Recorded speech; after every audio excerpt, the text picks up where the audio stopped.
And now, from coast to coast, approximately, Bob Elliott and Ray Goulding are very pleased and delighted to present the CBS Radio Network.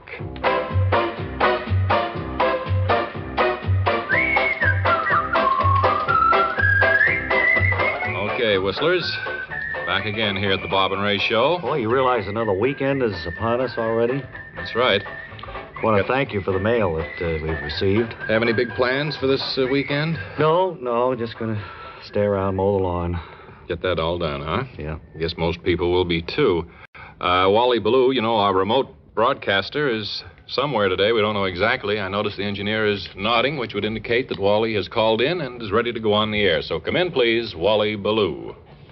This is personable, well-preserved Wally Ballou speaking from the Pfeffernick Memorial Stadium in Green River, Wyoming. This mammoth structure, which is the largest of its type in the world, is being dedicated today. And beside me at the microphone is the man responsible for the whole thing, Mr. Claude U. Pfeffernick. I presume, Mr. Pfeffernick, that this huge stadium is named in memory of some departed member of your family? No, as a matter of fact, Mr. Ballou, I named it after myself. But it's called Pfeffernick Memorial Stadium, and you're still living.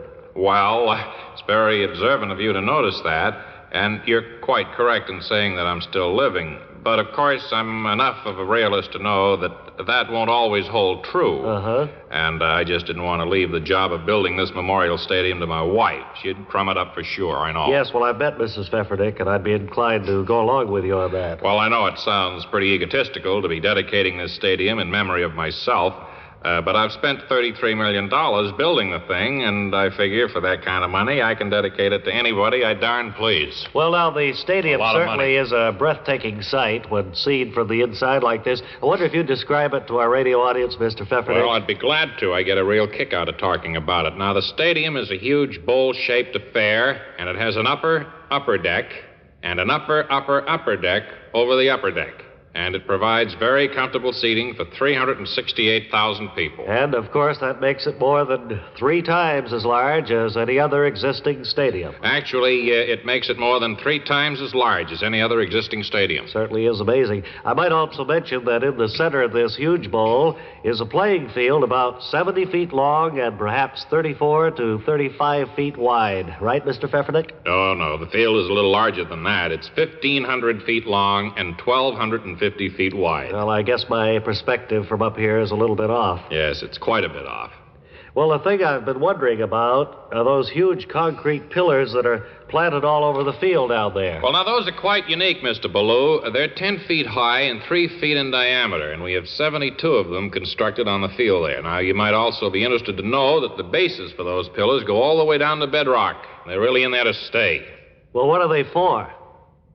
Well, I don't remember. The architect told me, but I forget now. You certainly couldn't play baseball or football with those big pillars all over the field. No, any team sport would be extremely dangerous with those pillars there. Of course, we don't have any pro baseball or football here in Green River anyway. Well, what are you going to actually use the stadium for, then? Well, now, that's a fairly thought-provoking question. I suppose you could play hide-and-go-seek with the contestants hiding behind the pillars. But then I can't imagine 368,000 people coming out to watch it. I wouldn't think so, no. It's funny, I never thought of that before, all during the construction. You know, I had a feeling that we were making a mistake somewhere. Uh-huh. Well, it's all very pretty anyway, and I want to thank you for showing us around today. Well, it's just $33 million poured down a rat hole, that's what it is. And this is Radio Wally Ballou with Green River, Wyoming, sending it back to Bob and Ray in New York, he was going to say, I'm sure. Well, as we said earlier, the weekend is coming. Well, it's practically here. And no stopping it, of course. Don't Mitch let his hair down, too, do you suppose, on that show?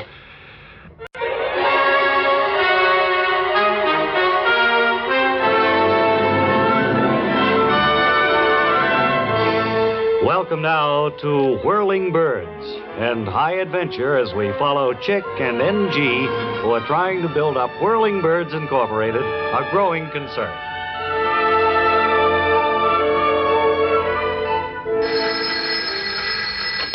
Whirling Birds, Inc., Chick Stash here. You run a helicopter service? That's right. My name is Roger Provenzano, and I'm part owner of the Provenzano Proctor Golf Driving Range. Don't you worry about it, Mr. Provenzano. I know where your place is. We'll be there in no time at all. So long. Wait a minute. Don't you want to know what the job is? Well, that's up to you, Mr. Provenzano. All we want is high adventure. You can certainly understand that, can't you? Sure. Now, my golf ball retriever is stuck out on the range. I think he's got the grip. And he's taking a battering out there because he can't move quickly enough. Well, say no more, Mr. Provenzano. Huh? Angie and I will haul him up. Good. And if you do a job, I'll let you swat a bucket of free golf balls.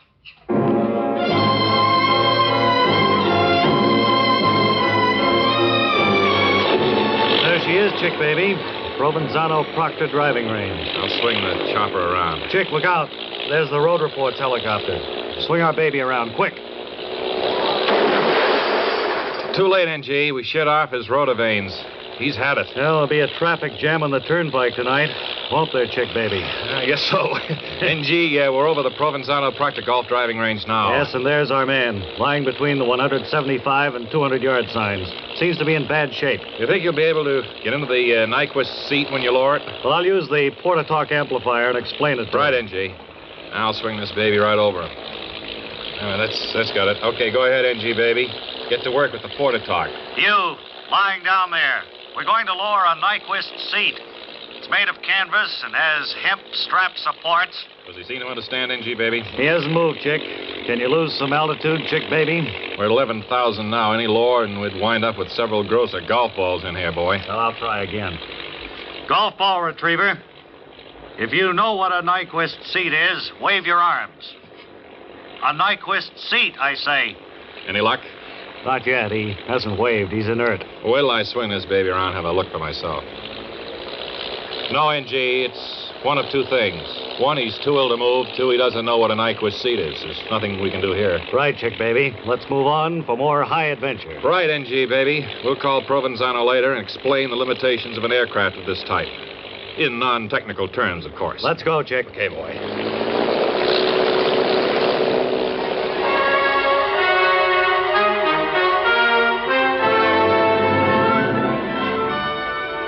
Hey, those two birds are exciting, huh? Well, Say- I like a little adventure myself. Somebody stopped me on the street the other day and said, Ray, what's happening with all of your touring units? They said to me. Well, First I said, I'm Bob, and went through that. they made that mistake. Yeah. Well, let's see. I was talking to Wilbur Connolly. He's the young squirt who works for us just this morning on that. He said that the great, huge dead whale that we've been exhibiting for over 4 or 5 years is doing rush business in Bridgeport. You mean the folks up Bridgeport, Connecticut way are going to get a chance to look at Smelly Dave? That's right. He'll be there this coming weekend. Have we arranged for enough ice to be loaded onto the boxcar? So That's right. Crushed ice by the ton. What was the figure last year on ice alone that we surrounded Well, Dave it was with? several hundred tons, not counting that week that we ran out, if you remember. During the hot spell. Yeah, That's right. that was embarrassing. They were out in Iowa, I think it was, somewhere. Mm-hmm. Des Moines. It was in Des Moines. Yes, Iowa. Siding, railroad siding. It's on a huge flat car that we purchased years ago, and it really is something to see. It has bunting around it. Red and white bunting, and there's a platform. You can walk around and look at Dave. Dave is 80 feet long, and He was, right. in healthy days, he weighed, was it 200 ton? It was estimated by Much as 18 elephants, I think I read somewhere. somebody up at the... Some of our poop that we put out on it. some of the officials up at the Oceanographic, how do you say that, Bob? That's as close as I Graphic can come. Institute at Woods Hole, Massachusetts, told us we should take it to sea and drop it. Well, we didn't take his advice because we thought we could make a fast buck out of it, and it's been quite successful. So look for it in your town on the Bob and Ray touring unit number 18. I think 18, it is. right. Now, you going into the audience? I thought so. You If do, I could take this microphone, go down and talk to some of the folks. Now, let's see. Him. No, now, please. No, none of that. No, please, now, sir. Let me see. Him. Him, all right. You, sir. What's your name? Clifton Wordlinger. Clifton Wordlinger. And, I'm a pizza flipper at the Circular Food Restaurant on 42nd Street. You I from see. New York? are you from New York, No, sir? I'm not. No. I'm Where are you from? Menlo Park, New Jersey. Menlo Park, New Jersey. Isn't that the home of Thomas A. Edison, the wizard of Menlo Park? Yes, although in his younger days he wasn't known as a wizard. Well, I guess a person has to do quite a bit before he's known as a wizard, I think. That's right. That's the reason you won't find too many young wizards around these days. Well, Edison certainly was a Garden State genius, no question of that. Just his work on movie cameras alone would qualify him. And when you add to that the incandescent light... Yes, he was a New Jersey great, all right. Now, how did you become a pizza flipper, Mr. Wordlinger? Well, my Uncle Joseph Hanover was a famous pizza flipper, and he taught me how to flip them. Joseph Hanover. I believe as a child I used to sneak into the Rococo restaurant, wasn't it? That's right, the Rococo. That's where he worked. I used to sneak in just to watch your uncle work in the center of the restaurant, flipping them as high as 40 feet sometimes. Yeah. Whatever happened to your uncle, Mr. Wordlinger? Well, his eyesight got bad. A lot of the stuff he was throwing into the air began to settle on the patrons. Yeah. He wasn't much good after that. Well, I'm certainly glad I caught your uncle Joseph Hanover while he was in his prime. I didn't have that kind of luck. I was there on his last night, a proud, defiant man, but... Yeah, well, you don't have to talk about it if you don't want It's to. all right. No good to keep these things bottled up. No, Actually, it's the first time in years I've talked about him, and I feel a bit better for doing it. I'll tell you what I remember about him. He had those classic Grecian features, as I remember, Yes. and gnarled hands. Uh-huh. And this ageless kind of dignity that he Well, had. I think there. we'd all have to say that the man was touched by greatness. Well, I don't know if you know this, but in those days, your uncle was often compared to Ben Turpin. I didn't know that, no. Well, your uncle was a modest man, and he probably didn't want to tell you. Another measure of his greatness. Yes. He had the deep, rich quality of burnished brass. Incidentally, he was a personal friend of Bennett Cerf's in those days. I had heard that, and it's good to have it confirmed. Well, time's running out, sir, so I'd like to ask you, has there been any recent or radical change in pizza flipping since your uncle's day? Well, yes, we don't flip the pizzas as high as they used to in the old days.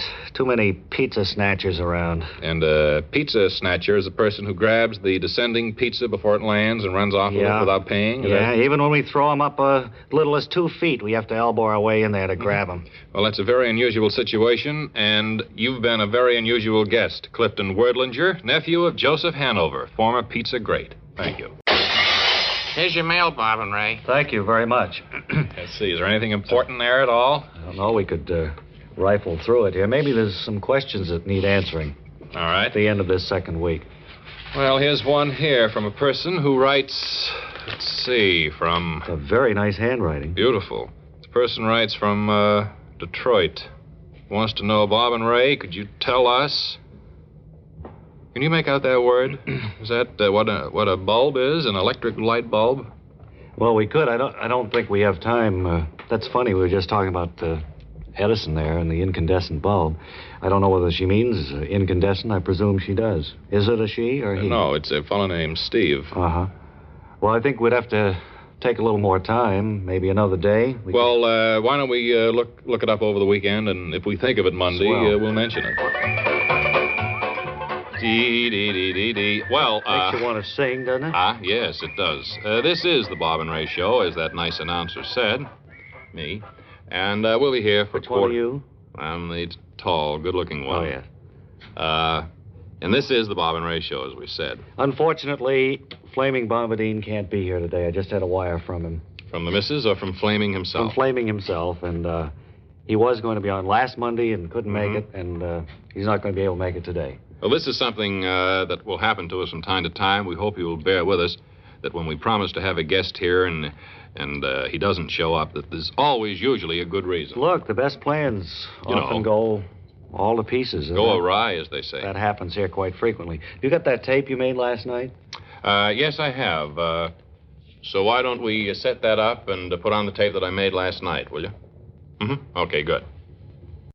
Hi, everybody. This is Ray Goulding. I'm at the home of Mr. Leo Cann here in Naugatuck, Connecticut. And I understand, Mr. Cann, that you were the 1 millionth customer to walk through the linoleum department at Rumsey's department store. That's right. Congratulations on your feat, sir. You in the market for any linoleum? No. Did you have any inkling that you were going to be the 1 millionth customer in that particular department? None at all. I was totally unprepared for the unprovoked and savage attack on my person by the heads of the linoleum department. And, of course, when you were besieged, You had no idea that you were the 1 millionth customer, is that right? Well, actually, I wasn't even a customer. I was heading for the housewares department to buy a bolt for the kitchen door. The automatic ice maker in the refrigerator sometimes runs wild, and we need the protection. Apparently you never reached the housewares department, That's right. I was set upon, and the first thing I know, I had a linoleum scroll pressed into my hand. It was really bedlam at the store there. And would you tell our listeners what you told me about one of the linoleum officials at the store? Well, there were several... No, not so loud. There were several linoleum officials around. Which one are you talking about? Well, the gentleman who jammed the cash register so that it kept ringing, you remember? Yeah, the cash register did keep ringing. It was a real festive occasion. And another elderly linoleum official pulled a string, and a lot of linoleum fell from the ceiling. Yeah. Some of it fell on the multicolored rotating chandelier and destroyed it. But I don't imagine that slowed up the celebration. Not much. It was a mild scuffle when a clerk from the mosaic department rushed in to collect the bits of colored glass on the floor. Real find for him. I imagine that you were the recipient, then, of many gifts of linoleum matters. Yes, I was. After the revelry at the store, I was followed home right here by a pack of linoleum mechanics, or whatever you call them. Installers, I think. Well, anyway, I was getting linoleum whether I wanted it or not, it turned out. Well, I think it was rather a nice gesture on the part of Rumsey's department store, and I notice as I look about your room here that the floors, the ceilings even, the walls... Everything is linoleum. They've even covered your sofa and your easy chair with linoleum. The bathtub is lined with linoleum. Well, is that so? This is truly amazing. I would say that you must have $1 million worth of linoleum here in the house. So all it cost was $1,400 worth of the shiny stuff. But I thought you got all that stuff free for being the 1 millionth customer. No, you see, I find out what this is a part of some unique plan to drum up business for Rumsey's linoleum department. Well, now, if you still have your sales slip, I suppose you can return the stuff. I'm afraid to go back there again. You know what, party crowds turn hostile like that. I wouldn't want to go back. Well, gee, this is rather a sad ending to what I thought would be a happy interview. But I'm All impressed. I know is I got a lot of linoleum. Wonderful. Well, thank you, sir. It's been nice talking to you. Mr., what was it, Leo Kahn? That's right. Good. Now back to our show in New York.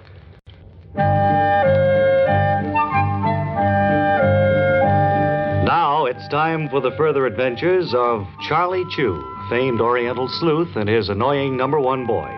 Stay with us as Charlie and company relax at the Waldecker Hotel.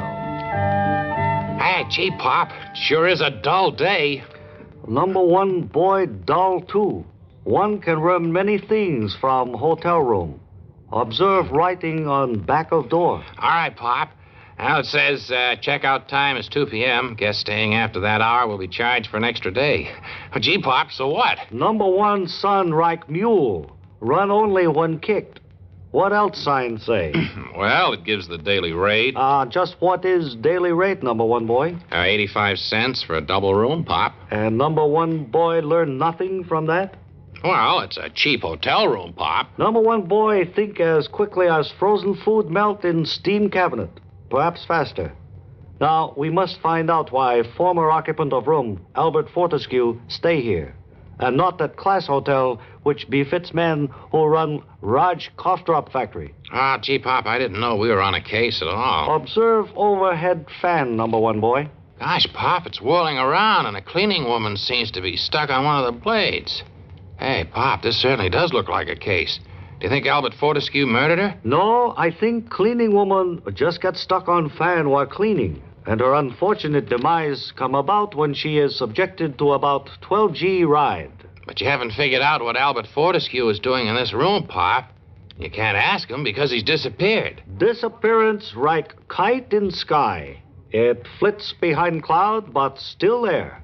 Fortescue is in room. Gosh, Pop, where could he hide around here? If number one son put coin in slot of television set, kite reappear from behind cloud. You mean there's a kite and a cloud in that TV set, Pop? No kite, no cloud. Albert Fortescue. Put coin in slot and see. Okay, Pop.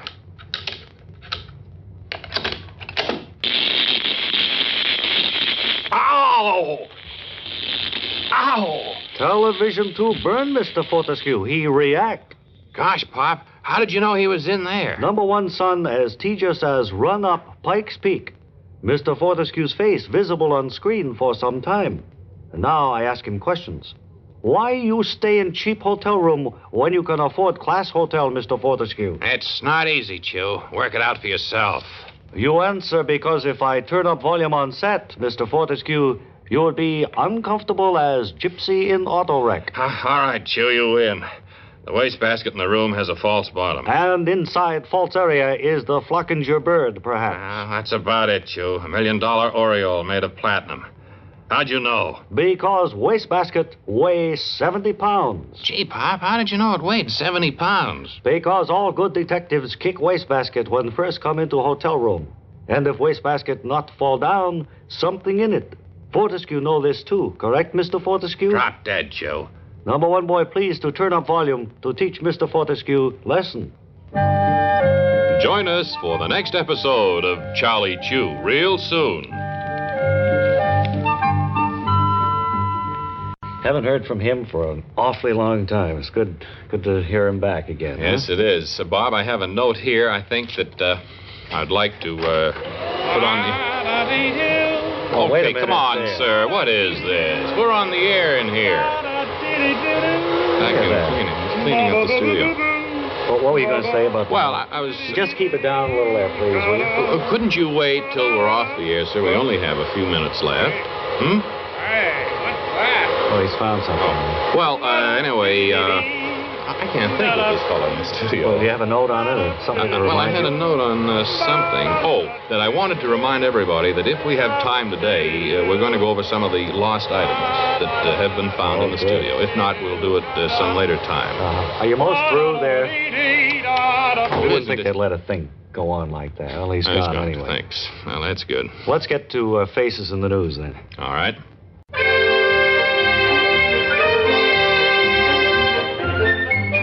Hi, this is Turnley Gebhardt, your Faces in the News reporter, and we have a gentleman with us who had his face in the newspaper yesterday. Sir, may we have your name and occupation? Well, my name is Martin Levon, and I'm an optometrist and sole owner of Levon's House of Lenses. sir. And Levon's House of Lenses isn't what you'd call a large or a big business, is No, it? it's a very small business. I don't even have the necessary 20 feet to hang an eye chart. But you do have an eye chart, sir? Yes, the people who read my eye chart have to stand out on the street and read it through the door, which I keep open. And do you find this to be a satisfactory method? Well, it isn't bad. Sometimes a policeman comes along and arrests a person for standing on the sidewalk mumbling with a hand clapped over one eye, but that's the exception rather than the rule. And you've been waiting for that day, Mr. Levon, when you can afford to rent more spacious quarters, a place large enough to accommodate an eye chart. That's right, Mr. Gebhardt. But yeah. that's not going to happen for some time, because yesterday you were robbed of your life savings. Here's a picture of you in the newspaper, all tied up in front of your empty safe. Well, that's me, all right, but the picture in the paper isn't the way it happened at all. Actually, I was out having lunch across the street at the time. You say the pictorialization of the events is inaccurate, Mr. Levon? Well, yeah, after I got back from lunch and found that I'd been robbed, I called the police first thing. Well, pretty soon they came over, and so did a gang of newspaper photographers. And the photographers snapped your picture. Well, not until they tied me up with a lot of rope and had me lie in front of the empty safe. Well, pictures like that are always good for newspaper circulation, Mr. Levon. That's the paper game. Yeah. I don't think anybody was really hurt by it. Well, I was. The photographers left then without bothering to undo the ropes or anything. And with the door to your shop open, I imagine you attracted a lot of attention lying there in front of your safe, all bound up. It started with the neighborhood kids. They came in and severed the strings on my depth reception machine and everything. And, of course, you couldn't kick them out or anything like that, what with your being tied up and all. Well, that's right. A little while after that, a very regal-looking gentleman came into the shop and made off with a pair of pince-nez frames I'd been working on. The pince was a little loose. You think that passerby might have stopped and would have been more Well, sympathetic? you'd think so, wouldn't you? Anyway, before I got loose, my store had been sacked by people. Incidentally, just how did you get loose, Mr. Levon? Well, one of the looters dropped an eyeglass frame on the floor, Mr. Gebhardt, and I kept rubbing the ropes against it. Took a long time. Those eyeglass frames slide, you know, and... I certainly do know, Mr. Levon, and thank you for providing grist for the mill here on Faces in the News.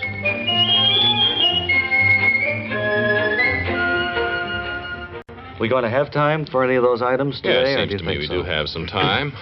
These are all articles. things that have been left in the studio in a bare 2 weeks that we've been on here at CBS. Now, those of you who are here, maybe you've left them before, if any of you have been at the show before. Did anyone lose this? This is a Norden bomb site. Hold this up. Just hang on. Let me help you there. Anybody? No, it's not mine. All right. Let's set it down on the table there. Okay. Here's a box of licorice cough drops. Those they are belong. mine. Those are yours, ma'am. I'll Yes, toss I them left to you. them there a week ago Tuesday. There they are. It's nice to get things back to their owners. Oh, here's something here. We have a receipt. This is probably some civic official left this. A receipt for a fire truck. $15,860. Anybody here buy a fire truck recently? For a city or for a town or county? No, not on me. No. No. No, I guess not. And just one more. Here's a diploma from Columbia University. Did Someone anyone just graduated. Anyone lose their diploma? They'll need that now as they go out into life. won't Certainly they? to frame and hang in their office. Well, We'll have to go over the rest of them tomorrow, I guess.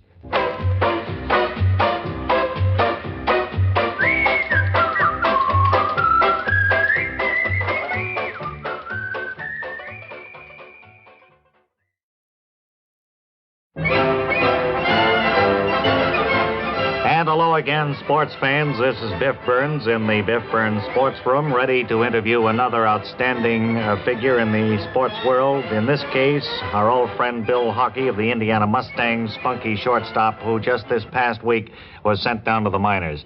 Bill, I wonder if you could give a little of the background as to how your career seems to be going downhill at this point. Well, I don't know as I'd use that phrase to describe my career, Biff. Going downhill. I don't like to think that that's what's happening to me. Well, being kicked out of a top-flight team like the Mustangs Yeah. and sent down there seems to me to be a little of a setback. How long were you with the Mustangs, Bill? Well, I went to spring training with them this year, and they kept me up until they had to cut their roster back to 48. So to make room, they had to let me go. Isn't it true, as a great many of the sports writers pointed out, that you suffered a lot of head colds? Well, I seem to have been Kept plagued out of with it. spring training quite a bit, didn't it? I think that's probably one of the biggest reasons why I didn't stick with the team because of all my colds. And I have sore feet. I can't run very well, and my hitting has been off this year. What was your average when you left the Mustangs? Oh, 58. 58. You spoke of sore feet. I know the last game I saw you play in, you fell down several times. Well, oddly enough, you wouldn't think this would happen, but I had my right shoe on my left foot and my left spike on my right foot. You wouldn't believe that could happen, but it I was do a in your rainy case, day. Bill. I do believe it did happen because I saw it with my own eyes. Mhm. Well, it was a rainy day, and we didn't know whether the game was going to be played or not, and the manager said, "Get into uniform. Hurry out in the field," so that's what happened. You look pretty awkward out there, I will say that for you. Thank you. Now, there was one outstanding play you made this past season, a running backhand catch. That was off the bat of who? That was hit by Larrap and Lou Jolly of the St. Paul team. He got a hold of a high outside pitch, Biff, and as you know, I was playing right field. That was before I became a scrappy shortstop. Uh-huh. And I was more or less a sweet-tempered right fielder. Yeah. And at the crack of the bat, I sensed that this ball had distance to it. Had your name on it, too, huh? Had my name on it. It was Or just... would you put it that way? I wouldn't put it that way. And it was just... No, I don't think so. Well, put it any way you want. Right. Bill. And it was just a question whether it had the wings to get over the fence. So I backed up for it. And never dreaming you'd be able to snag it, huh? That's right. And it was probably one of the most, the nicest catch I think I ever made. Yes, but of course you dropped it after the catch and the run scored, and it Yeah. was the run that won the game. I see That's our right. time is running a little bit short, but for all of the kids listening in, do you have any advice on how to turn out to be a ball player like yourself? Well, I'd say to any kid who wanted to grow up and be a major league ball player, Biff, is to every time he sees a ball, pick up that baseball, throw that ball, get to know that ball, Now the time handle is it. really up. I want to that thank you, ball. Bill, for dropping When by you today. grow to the up, Sports you're Room. going to be Until next holding onto a time, ball. This You're is going Biff to be Burns saying playing until fairly. next time, so long. You'll be a...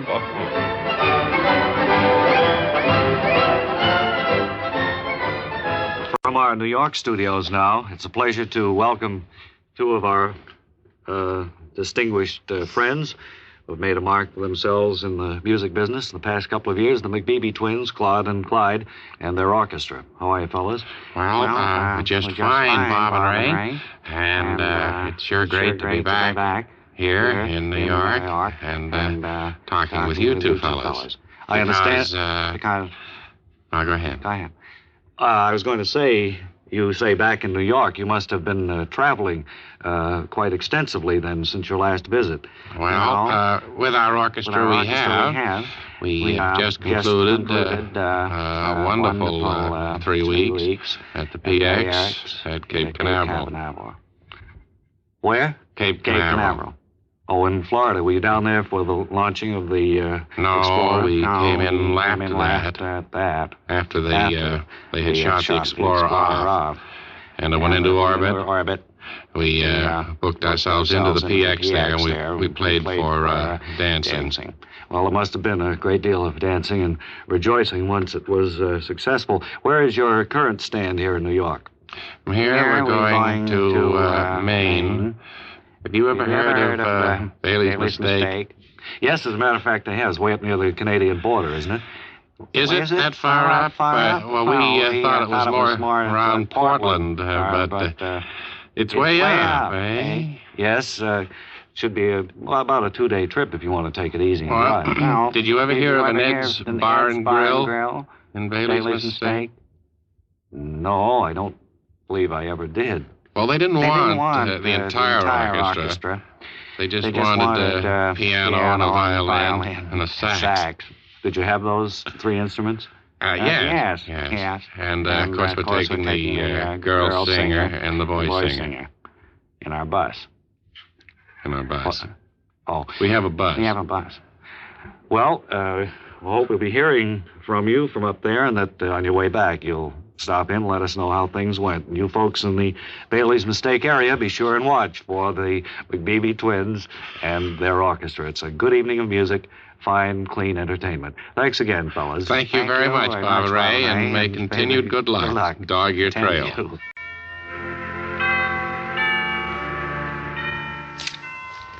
And now, Panucci, the greatest name in fudge, brings you another episode of One Fella's Family. Today's episode, entitled The Family Leaves, is taken from Book V, Chapter VII, pages IX through XI. It's shortly after 10 in the morning as we find the family standing in the living room. Some are sitting, others standing, some walking in a semicircle. Well, it's been a pleasure to have you visiting here. Oh, gee, it's been great seeing all you old-timers again. Dad. Yes, that's true, Dad. It seems like the visit was much too short. It seems like you only arrived moments ago. Goodbye, Claude. Bye. And you, too. Pepper, it's been good to see you again. Well, it's been great seeing you two old folks. Say goodbye to Clifford, Mother. Goodbye, Clifford. I'll go along with you, Cliff. Who was that went along with Clifford and Paul. Oh. And I think, Panky and Hanky, I think, are upstairs playing with the new toothpaste. Yes, and Margaret and Betty will be down to leave soon. Mm-hmm. And that leaves... just Boris. I think I'll leave now, too. Goodbye, Boris. He's the only one I didn't recognize. I don't know him at all. I still think he's at the wrong house. Well, it's nice to have a visit from the family once in a while. It's going to seem so lonely now, without the family here. Yes. Well, we can always remember the day the family left. Yes, we certainly can. It's wonderful when the family... Well, I tell you, I like to see them twice. I like to see the family when they come, and I like to see them go. Yes, but it's always sad when the family leaves.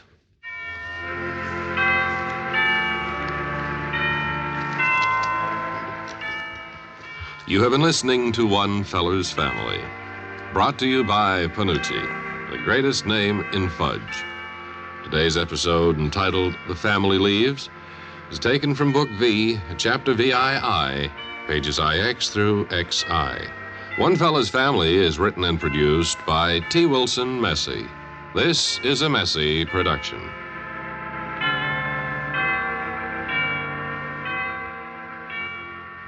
And And, Webb, you say you have a book to review this week? Yes, I read a very interesting book this week called Gulliver's Travels.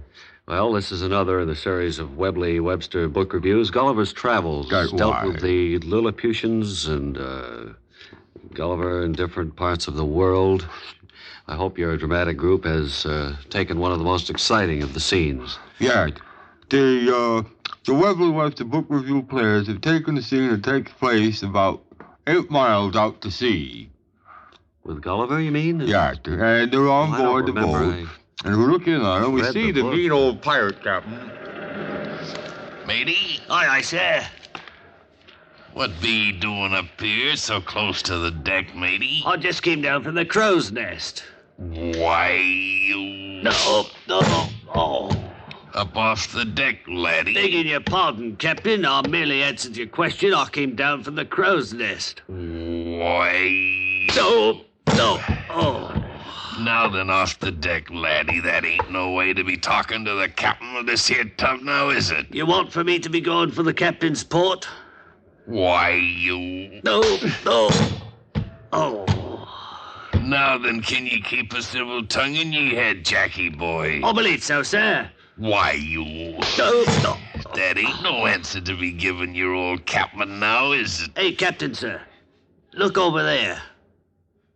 Why, you... Well, how... You mean... That is, I found... Where did Gulliver come into this? Yes.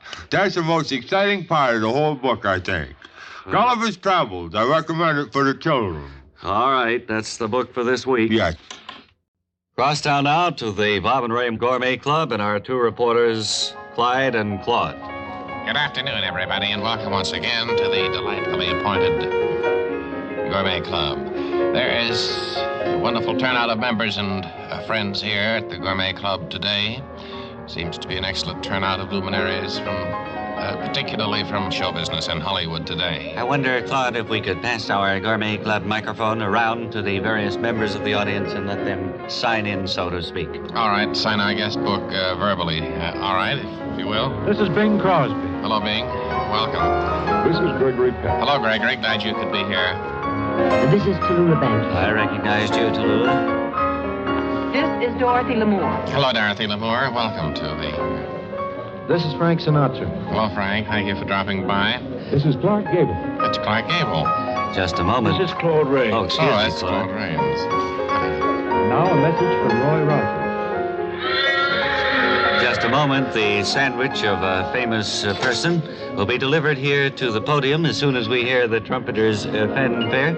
It will signal the arrival of a famous person's sandwich to be opened. There it is. Yes, that was it. And now the page is bringing the sandwich down the center aisle atop a purple pillow trimmed with fringe. Thank you very much. Here it is. Let's see, opening the envelope, we discover that today we are to salute Charlton Heston. movie star Charlton Heston. Sorry that Charlton couldn't be here in person to witness the opening of his sandwich. But we're told this is an exact facsimile of the sandwich he'll be eating on the soundstage during rehearsal today. Now let's open it up, Claude. All right. And it is Already. rye bread. Bread and butter. Rye bread and butter, I should say, and lettuce. And this would appear to be minced ham, would it not? That's exactly what it is. Minced ham, rye bread, and butter for Charlton Heston. Our thanks for the trouble of having this facsimile sandwich sent here to the Gourmet Club today. Now, as the guests are talking over sandwich fillings and famous people, we return you to... This is Sammy K, folks. I just want to get my 2 cents worth in. Don't know how many of you will remember a few months ago, we had a gentleman who was literally taking his life into his hands. He was going to attempt to go across the Atlantic Ocean on a log. He is a professional log roller, and he's back here with us now with a most unusual story to tell. Monsieur Pierre Bouchard, is that right? That's right. From Quebec? I was from up on top of Quebec. I was going to go across the ocean there on top of a log. Log rolling. Keep it spin there You with had my your- boot. Yes, and... I was wearing a boot. We didn't read a thing about it in the paper. I wonder how you made out on that, Pierre. I was picked up by the Coast Guard there. How far had you gotten when they spotted you? I was out by the Narrows on it there. Oh, you hadn't... I would have got stuck there. Hadn't actually got it into the ocean at all. The log was too long there. I got cut sideways there. Well, it was rather a foolhardy thing to do, to start out like that. You had very little food with you.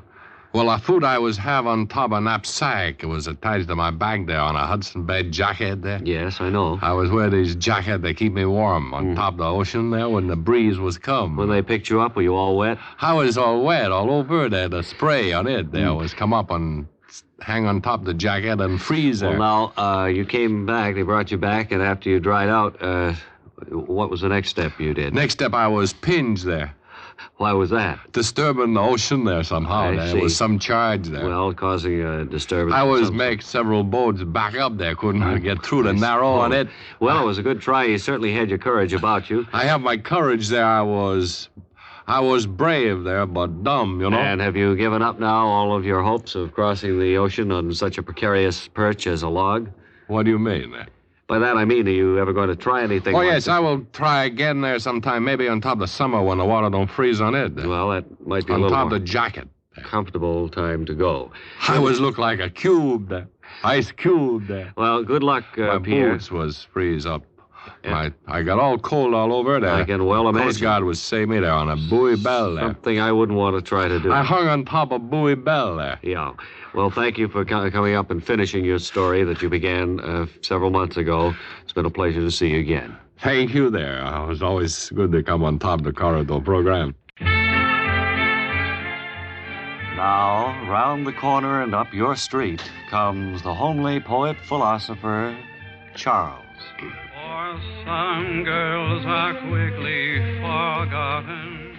Hello there. At this time of the year, I'd like to recall a poem that I wrote myself called The Vernal Equinox.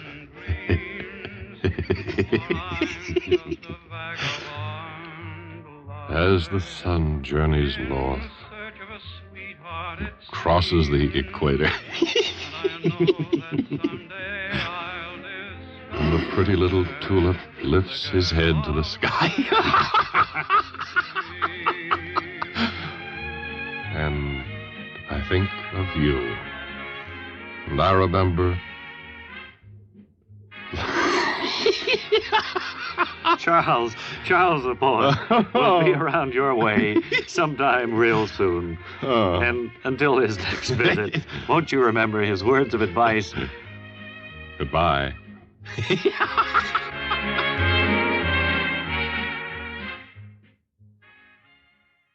Next, the adventures of Lionel Myopic, Private Eye.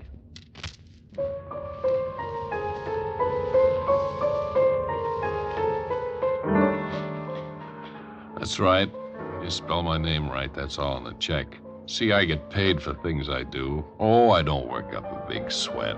I figure things out in my head and carry a gun to help if I run up against strong fellas that don't want to cooperate. Oh, don't call me a private eye to my kissy. I'm an investigator to you, unless your gun's bigger than mine. I remember one day, it's about 2 weeks ago. I'd sauntered out of my office. It was another one of those dull days. Things didn't seem to percolate at all. And I'd take a cab, run up to Marlborough Street there, where the exclusive girls' college Radcliffe Hall is. Been some talk of some kind of trouble up there. I got in the cab and said, Fred? Yeah. Hey, it's Lionel Myopic. You've been plying this route in a long time. That's right. Get in. Up to the exclusive girls' school, if you will. Hey, you got a good case, Lionel, huh? No, this ain't romance. I'm afraid that things aren't going right. It's a little place across the street from the exclusive girls' school that interests me. Well, I know the place. Joe's place. Yeah, let me show you this. I don't want you to take your eyes off the road, but would you cast a glance at this picture? You ever see this bird before? Well, yeah, I seen him right up where you're going yesterday. About 2:30. was he wearing? I don't know. Don't remember what he was wearing. He just standing around wearing a suit, I guess. I don't remember. Don't know what he was wearing. Okay, now look at the road, huh? Right. I always told you, Freddie, you drive, it's okay to casually look into pictures, something like that, but generally keep your eyes out the front of the windshield. That's a good one, Lionel. Well, here we are. How they treating you down there, the dispatcher? Okay. Get my share jobs. Good enough. Just let me know if he's causing you any trouble. Thanks a lot, Lionel. I'll go down and give him a smear, you know what I mean? Okay, me out. See you later. Wait a minute. How much do I owe you? This one's on the house. Thanks, Freddie. Freddie's a sucker. He always takes me around town for nothing at all. Thinks someday I'll be able to help him. Oh, yeah? Uh-oh. It was then that Freddie jumped up in the back of a bush there and... Oh! Let me have it. Well, I went down and all the pretty colors folded in over me and a couple of king-size stars landed, one on my nose, the other on my chin, and I was there for a long time and came to, paid Freddie, went home. It ain't no picnic, being a private eye. You've been listening to another copyrighted adventure of Lionel Myopic, Private Eye.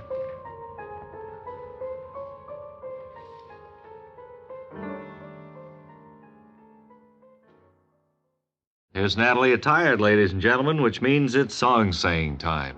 How are you today? Pretty well. I've chosen to say a lovely song today, taken from the hit musical My Fair Lady. Oh, that You've has some probably good heard music, about. yes. Oh, yes. It's lovely. This isn't the I Could Have Danced All Night song, is it? Yes. Is it you really? guessed it. Well, that's one That's of my right. favorites already. Mm-hmm. See, all rights reserved, including public performance yeah. for profit. Now, any Well, arrangement... I had a note on my desk this morning, as a matter of fact, saying that you take quite a bit of time reading this copyright notice, which is on all music, and it But isn't listen necessary. here to this. This is what has me frightened. Any arrangement or adaptation of this composition without the consent of the owner is an infringement of copyright. Yeah, that kind of has me worried a little bit, too.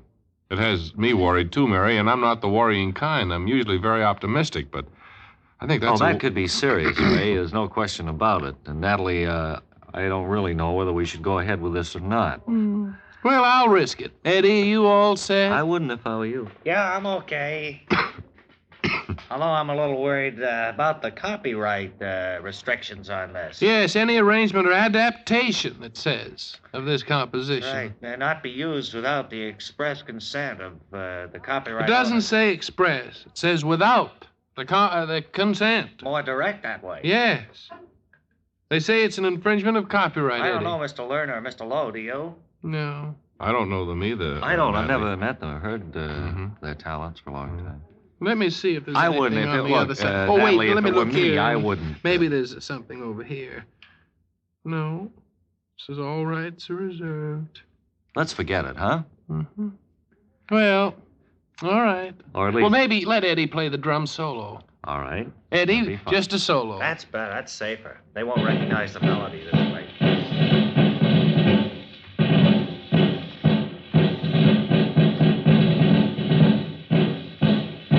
That about enough? You're not through yet. I played the verse. Well, that's enough. There you have it. I could have danced all night. And so much for our song-saying session today. We'll check on the legal department during the week, and next week maybe we'll have another one. Now back inside. And won't you say a song this week?